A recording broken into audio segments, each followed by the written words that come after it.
And joining us now is Dr. David Bendor. He is a psychologist at the Institute of Living in Hartford. Dr. Bendor, thanks for being with us here today. Thank you for having me. First of all, what kind of impact are you seeing on children in terms of COVID emotionally? You know, it really varies, Dennis. I think one of the big concerns is the kids who are really starved for that social emotional connection. They're just not having the same opportunities, especially with schools with just remote learning. They just don't have those opportunities to learn to how to be around other friends, how to be around new friends, new people in the school, new teachers. They don't have the same activities that they had, and those are they're really starved for that emotional connection. And I know it's early in this whole COVID process, but any idea as to what the long-term impacts on children could be? Right, and that, of course, is what my main concern is, because this will eventually pass, we're thinking.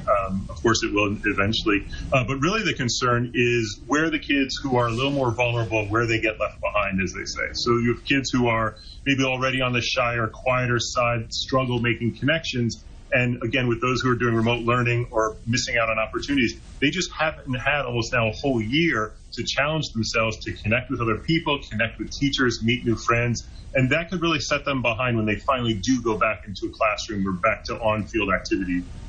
You and I are both parents. I know we've talked about this. What do we do with our children? What's your advice for parents today in terms of helping their children get through this pandemic? I'm really glad you asked me. So my first advice, and I say this to all the families, both ones I'm friends with and those I work with professionally, I tell them this: breathe. Remember, we're all human. We weren't set up to go through this. We're likely all doing the best we can.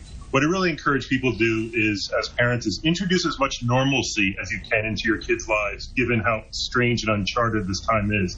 So I would say if you have opportunities to introduce them to activities, languages, sports, music, instruments, reading, anything you can to introduce normalcy and structure is very much going to be helpful. Words to live by. Dr. David Bendor from the Institute of Living. We thank you so much, and thanks for being on the program today. Dennis, thank you for having me, and I'm just delighted to see you on Channel 8 now. It's great to be here. Great to be here. Thanks, Dr.